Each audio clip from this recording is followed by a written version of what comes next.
Napakarami po kasi nagpapa-inquire sa akin ng motor na to. So ito yung pinakabago 2025 model, Honda Click 125. So yan, alamin natin yung updated price at installment.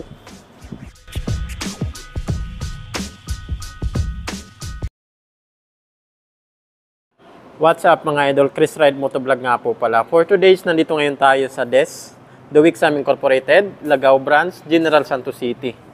So dito po muna tayo sa Honda Motorcycle. Grabe, napakarami po kasi nagpapa-inquire sa akin ng motor na to. So ito yung pinakabago 2025 model, Honda Click 125. Yan, version 3 pa rin po ito. Pero para sa akin, ito yung pinakamagandang design ng decals, tapos yung kulay, yung combination niya. Grabe, ang astig talaga ng kulay. Ayan o, standard, ano po ito? Variant. Ayan o. Makikita naman natin pag standard, hindi naka-bronze yung kulay nito.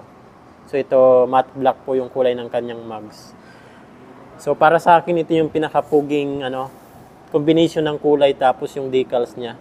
Kung ako pa pipiliin, kukuha ko ng Honda Click 125. Ganitong kulay yung kukunin ko mga idol. So yan, alamin natin yung updated price at installment. So dito pa rin tayo nag-inquire sa DES, The Wixam Incorporated. So ayan, ang cash price po nila dito ay 84,000.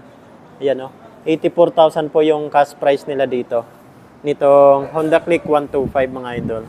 So minimum down payment naman po nito ay 5,500. Ayan po. Mura lang yung down payment nila dito, 5,500. Then nagpa-compute tayo ng mas malaki na down payment. Ayan, like 15,000, 30,000 at 50,000. At least may idea na po kayo kung kukuha na po kayo ng motor na to. So ayan, unahin natin yung minimum down payment niya. So yun nga, ang cash price po nila dito ay 84,000. So minimum down payment ay 5,500. So ito na po yung sa 3 months niya, 6 months at sa 1 year. So sa 1 year po, 12 months ay 8,317.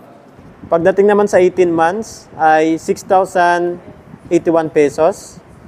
So ito naman po yung sa 24 months, 2 years ay 4,963.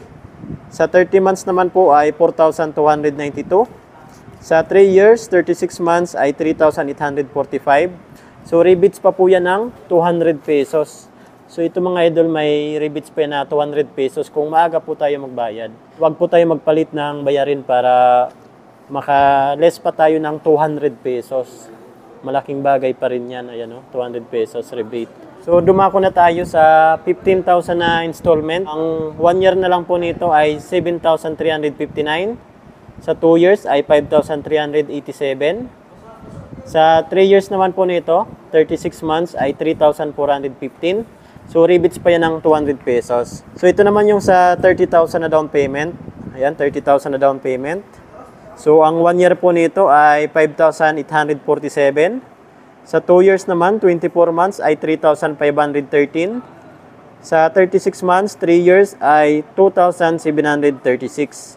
So yan po yung 30,000 na down payment. Kung sakaling mas malaki yung down payment nyo, ayan o, 30,000. Yan na lang po yung monthly niya. So ito, pinakamalaki na down payment, 50,000. Kung mas malaki pa yung naipon nyo. 50,000 na down payment. Sa 1 year po nito, 12 months ay 3,830 na lang. Rebates pa yan ng 200. Sa 2 years naman po, 24 months ay 2,330. And then sa 3 years, 36 months ay 1,830 na lang. So kapag 50,000 po yung down payment nyo. So yan na lang po yung monthly nyo. Kapag 50,000 yung down payment yung mga idol. Siyempre may rebates pa yan na 200 pesos. Halimbawa itong 1,830. So magiging 1,630 na lang yan. At least nakalis kayo ng 200 pesos. Din sa mga freebies, free helmet, jersey, tipil insurance, at 3 years LTO registration. So ito yung down payment nyo, malinis na po yan. Ayan o, 5,500. Kung minimum down payment lang, 5,500, malinis na po yan. Kasi free LTO registration na po sila dito. 3 years na po yan. So, bakit Honda Click 125 pa rin yung kukunin yung motor? Unang-una po kasi dyan yung design niya. Din sa mga ilaw po nito, lahat po ng ilaw nito ay naka-LED na. So dito po yung DRL niya. Ito naman po yung signal light. Naka-LED na po yan lahat. Ito Ito naman po yung pinaka headlight niya. Yung low beam, high beam po yung nasa gitna. Napakaangas po talaga ng pormahan niya. Maganda rin po yung design ng kanyang front fender. Yan o, naka-glossy black. So ito naman po yung suspension niya sa harapan. Naka-telescopic po yan. So wala naman tayong issue dyan. Naka-Showa brand po yan. Sa pang napakaganda dito yung braking system niya. Naka-hydraulic disc brake, single pot piston caliper. And then isa pa dyan, naka-combi brake po ito. Napaka-smooth po nito i-brake. Pag nabibrake po tayo sa harapan, sumasabay po yung sa likuran. Dating naman po sa gulong niya, naka-street tire, naka-tubeless na rin po ito. So, hindi basta-basta mapaplat kasi naka-tubeless na po yan. Size naman ng gulong niya ay 90 by 80 and then 14 inches nga po yung size ng mags niya. Naman po tayo sa tail light at brake light niya. So, ito po yung grab bar niya, napakatulis mga idol. Ayan o. Tail light at brake light nito, naka-LED na rin po yan. Then sa signal light naman po nito sa likod, lahat po yan naka-LED na. Ito naman po yung back fender natin. Ganda rin ang pagkaka-design.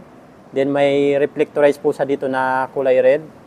Siyempre sa muffler nito yung tambutso niya. Maangas din po yung design niya. So dito po natin makikita yung airbox at ito naman po yung CVT.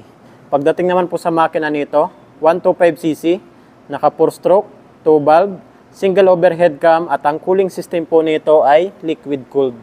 So, dito naman po tayo sa handlebar niya. So dito po sa left side, nandito po yung brake niya sa likuran. Sa mga buttons, nandito naman po yung high beam, low beam na switch, horn, turn signal light, at sa right side naman po, dito naman po yung electric start niya. Wala na rin po pala itong kickstart assist. Instrument panel gauge, naka fully digital pa rin po yan. Dito naman yung logo ng Honda. Then sa ignition, naka-disusi pa rin po yan. Then dito na rin po tayo nagbubukas ng ating upuan. Yan o. Lagay lang natin sa seat at mabubuksan na natin yan. Sa design sa upuan, malapad and then malambot. Wow. So ito naman po yung under seat compartment natin. Medyo malapad, mga 2 dangkal. So ayan, sa fuel tank capacity, medyo may kalakihan rin po ito. So dito naman sa left side pocket niya, meron po sa ditong USB type charging port. Pwede po kayo dito mag-charge ng cellphone habang bumabiyahe. Ayan. Dito na lang po ninyo ilalagay yung cellphone kahit maulanan, hindi siya mababasa. Kasi meron po siyang cover. Ayan o. Then integrated hook. At ito naman po yung legroom niya. Malalagyan pa natin ng mga box, mga pinamili natin. Okay na okay po talaga itong Honda Click. Practical talaga itong motor na to. Pagdating naman po sa handling niya, talagang comfortable lang po talaga siya. Tapos madali lang i-maneuver. Ayan o. Kaya gustong-gusto ng karamihan itong motor na to. Honda Click 125 mga idol, talagang subok na sa karamihan. Matipid sa gas, praktikalan yung datingan niya mga idol. Tsaka hindi ka mapapahiya sa pormahan tapos sa performance ng motor na to.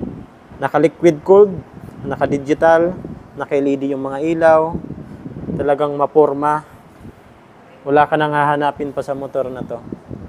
So yan po mga idol, kung may mga ipapa-inquire pa po kayo sa akin na motor, comment nyo na lang po sa comment section ng ating video. Chris Ride Motovlog, ride safe po tayo palagi. God bless you all. Thank you.